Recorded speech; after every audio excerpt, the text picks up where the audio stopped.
আম জনতা পার্টির যে তারেক রহমান, যাকে আমরা সকলেই চিনি, সারা বাংলাদেশ চিনে, কোটা বিরোধী আন্দোলন এবং নিরাপদ সড়ক আন্দোলন সেই সময় থেকেই একজন সক্রিয় কর্মী, যার উপর বারবার হত্যা চালানোর চেষ্টা করা হয়েছে, ওনাকে রক্তাক্ত করা হয়েছে এবং শেষ মুহূর্ত পর্যন্ত তিনি রাজপথে ছিলেন। তিনি একজন বীরের মতো লড়ে গিয়েছেন এবং সকল ধরনের রাজনৈতিক কর্মকাণ্ড তিনি নিয়মিতভাবে চালিয়ে যাচ্ছেন। তো এরই মধ্যে আপনারা জানেন যে 111-এর সরকারের সময় যে রাজনৈতিক দলগুলো নিবন্ধনের প্রক্রিয়া শুরু করা হয়, সেই প্রক্রিয়ার পরে আওয়ামী লীগ ক্ষমতায় আসার পরে তারা নিজ ইচ্ছায় নিজ প্রয়োজনে ভুয়া ডামি পাতানো নির্বাচন করার জন্য বিভিন্ন সময় তাদের পছন্দ মতো দলদেরকে নিবন্ধন দিয়েছে। তার কয়েকটি আমি যেমন বলতে পারি বাংলাদেশ সুপ্রিম পার্টি, আসল বিএনপি, তৃণমূল বিএনপি ইত্যাদি।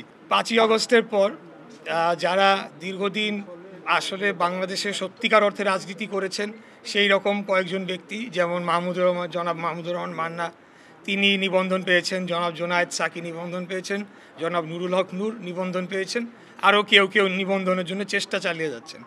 তা আমরা মনে করি যে এই পর্যায়ে তারেক রহমানের মতো একজন নির্যাতিত এক কর্মী এবং যত জুলাই অভ্যুত্থানে যিনি মাঠে সক্রিয় ভূমিকা পালন করেছেন, তিনি তার দাবি অনুযায়ী তিনি সকল শর্ত পূরণ করা সত্ত্বেও তাকে তার যে তিনি যে দলের নিবন্ধন চেয়েছেন এবং যে নামটি চেয়েছেন সেটি আরেকটি পার্টিকে দেওয়ার একটা প্রাথমিক ঘোষণা এসেছে।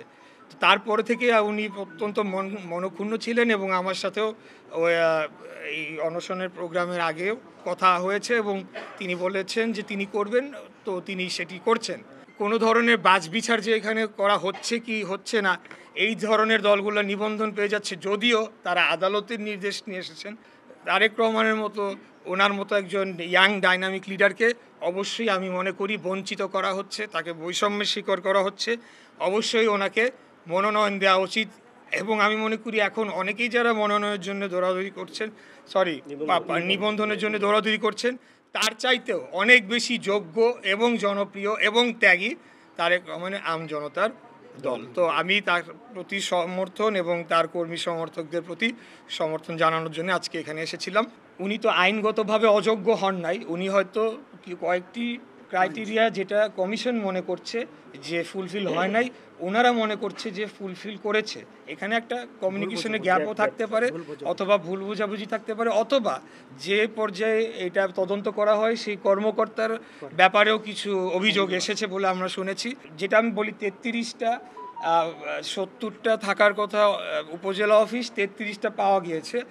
ওনারা বলছেন যে বাকিগুলোতে তারা ভিজিটই করতে যান না এবং কর্মকর্তার সাথে যোগাযোগ করা হলে তিনি নানা টালবাহানা করেছেন। তো এগুলা কমিশনের খতিয়ে দেখা উচিত এবং যেটা সঠিক কাজ, এটা তো সবার জন্য আইন সমান। আমি অনশন করি না ফাঁসি দেই, তাতে করে আমার নিবন্ধন যদি দিতে হয় তাহলে তো কালকে সবাইকেই আপনার সব কিছু দিয়ে দিতে হবে। প্রক্রিয়াটা আবার আপনারা যাচাই করে যদি কোয়ালিফাই নাই করে তাহলে তো সেই বিষয়ে কোনো কারোর কিছু বলা থাকবে না।